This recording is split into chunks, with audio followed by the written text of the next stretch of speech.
আন্দোলনের গর্জন, স্লোগান, দাবি, প্রতিবাদ কোনো কিছুই যেন আর থেমে থাকার ছিল না। পুলিশের গুলি, লাঠিচার্জ আর স্বৈরাচারের বিতর্কিত বক্তব্য সব মিলিয়ে যেন বিস্ফোরণে মুখে দাঁড়ানো এক বাংলাদেশ। তার মানে কি মুক্তিযুদ্ধের সন্তান নাতিপুতিরা কেউ মেধাবী না? যত রাজাকারের বাচ্চারা নাতিপুতি হলো মেধাবী, তাই না? আমি আসছি, কথা বলবো, ফিরে দেখা 5ই আগস্ট। তুমি কে, আমি কে, রাজাকার রাজাকার, কে বলেছে স্বৈরাচার স্বৈরাচার। পাওয়া না পাওয়ার হিসাব করছি না, ভাবছি শুধু ঠিক 1 বছর আগে এই আগস্ট ছিল বেদনার প্রতীক। যে আগস্টে আমরা কেঁদেছিলাম, সেই আগস্টে আমরা পেয়েছি নতুন বাংলাদেশ। শত শত শিক্ষার্থীর আত্মত্যাগ আর সাহসিকতার বিনিময়ে আমরা চ্যালেঞ্জ করছিলাম এক শাসন ব্যবস্থাকে। যে দাবার গুটি আমাদের শ্বাসরোধ করছিল, সেই চালই আমরা উল্টে দিয়েছিলাম। ঘটনার সূত্রপাত 6 জুন 2024। পূর্বের কোটা পরিপত্র সুপ্রিম কোর্ট বাতিল রায় ঘোষণা করলে চাকরি প্রত্যাশিত শিক্ষার্থীরা তার তীব্র প্রতিবাদ শুরু করে। চোখের পলকে দেশ জুড়ে প্রতিবাদী স্লোগান শুরু হয়ে যায়। বিশ্ববিদ্যালয় থেকে বিশ্ববিদ্যালয়, জেলা থেকে জেলাতে, ঢাকা, রাজশাহী, চট্টগ্রাম, রংপুর জেগে ওঠে কোটা নিরসন প্রতিবাদে। 1 জুলাই ঢাকা বিশ্ববিদ্যালয় থেকে শুরু হয় বিক্ষোভ মিছিল দিয়ে। সৃষ্টি হয় বৈষম্য বিরোধী ছাত্র আন্দোলন, যাদের লক্ষ্য, গন্তব্য, চাওয়া একটাই, 30% মুক্তিযোদ্ধা কোটা বাতিল চাই। যেখানে মেধার চেয়েও কোটাকে হাতিয়ার করে 71-এর চেতনাকে কাবু করে বছরের পর বছর মেজরিটি সাধারণ শিক্ষার্থীদের মেধার অবমূল্যায়ন করে যাচ্ছে। আর কতদিন মেনে নেওয়া যায়? 7 জুলাই 2024 বৈষম্য বিরোধীরা সারা দেশে বাংলা ব্লকেট কর্মসূচি ডাক দেয়। বিপরীতে ফ্যাসিস্ট সরকারের নিয়ন্ত্রিত আইন শৃঙ্খলা বাহিনী শিক্ষার্থীদের উপর দমন নিপীড়ন চালালে আন্দোলন আরও বেগবান হয়ে ওঠে। আন্দোলনের এক পর্যায়ে 13 জুলাই শিক্ষার্থীরা পুলিশ প্রশাসন বাধা উপেক্ষা করে আন্দোলন চালিয়ে যায়। কিন্তু স্বৈরাচার সরকারের দোসর ছাত্রলীগ, যুবলীগ আন্দোলনকারীদের উপর অতর্কিত হামলা করে। আহত হয় 2 শতাধিক শিক্ষার্থী। এতক্ষণ অবধি স্বৈরাচার সবকিছু চুপচাপ দেখলেও 14 জুলাই সংবাদ সম্মেলনে স্বৈরাচারের সেই বিতর্কিত বক্তব্য যেন আগুনে ঘি ঢেলে দেওয়ার মতো। বিক্ষোভে মধ্যরাতে ঢাকা বিশ্ববিদ্যালয় হল থেকে ভেসে আসে তুমি কে, আমি কে, রাজাকার রাজাকার।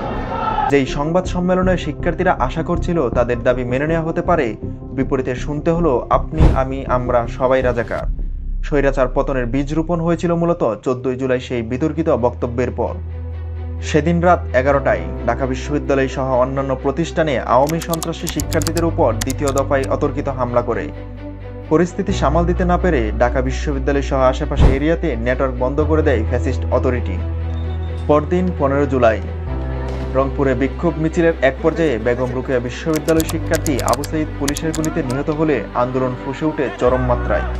সরকার সমঝোতা করতে চাইলেও আন্দোলনরত শিক্ষার্থীদের কথা ছিল আমার ভাইয়ের রক্তের উপর দিয়ে কোনো আলোচনায় বসতে চাই না। ততদিনে ঢাকা, চট্টগ্রাম, রংপুর হতাহত ও নিহতের সংখ্যা বাড়তে থাকে। 18 জুলাই বৈষম্য বিরোধী ছাত্ররা সারা দেশে কমপ্লিট শাটডাউন কর্মসূচি দেয়। স্বৈরাচার তার সামরিক বেসামরিক বাহিনীকে আন্দোলন দমনে অপব্যবহার করতে থাকে। এত কিছুর কোনো কিছুতেই আন্দোলন দমানো যাচ্ছিল না। শিক্ষার্থীদের আন্দোলনের প্রধান হাতিয়ার ছিল সোশ্যাল মিডিয়া। তা বুঝতে পেরে স্বৈরাচারের নির্দেশে সারা দেশে ইন্টারনেট বিচ্ছিন্ন করে দেওয়া হয়। সারা দেশ যখন নেটওয়ার্ক থেকে বিচ্ছিন্ন, সেই সময় স্বৈরাচার আইন শৃঙ্খলা বাহিনী ব্যাপক হত্যাকাণ্ড চালায় সাধারণ শিক্ষার্থীদের উপর। সারা দেশে কারফিউ জারি করে সেনা মোতায়েন করা হয়।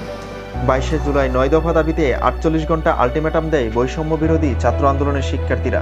24 জুলাই সীমিত আকারে ইন্টারনেট চালু হলেও তখনও আন্দোলন চলমান। বিভিন্ন প্রতিবেদনে জানা যায় এই অবধি 4 শতাধিক নিহত, 7,000-এরও অধিক আহত এবং বিভিন্ন মিথ্যা মামলায় 1780 জনকে অবৈধভাবে গ্রেফতার করে পুলিশ। এত কিছু করেও স্বৈরাচার কোনো পথ খুঁজে পাচ্ছিল না। দেশের সর্বোচ্চ 3 বিভাগ সহ প্রতিটি সেক্টর নিজের মতো করে সাজিয়েও শিক্ষার্থীদের দাবির মুখে দাঁড়াতে পারছে না। 27 জুলাই সারা দেশে দেয়াল গ্রাফিতি কর্মসূচি চালায় বিক্ষুব্ধ শিক্ষার্থীরা।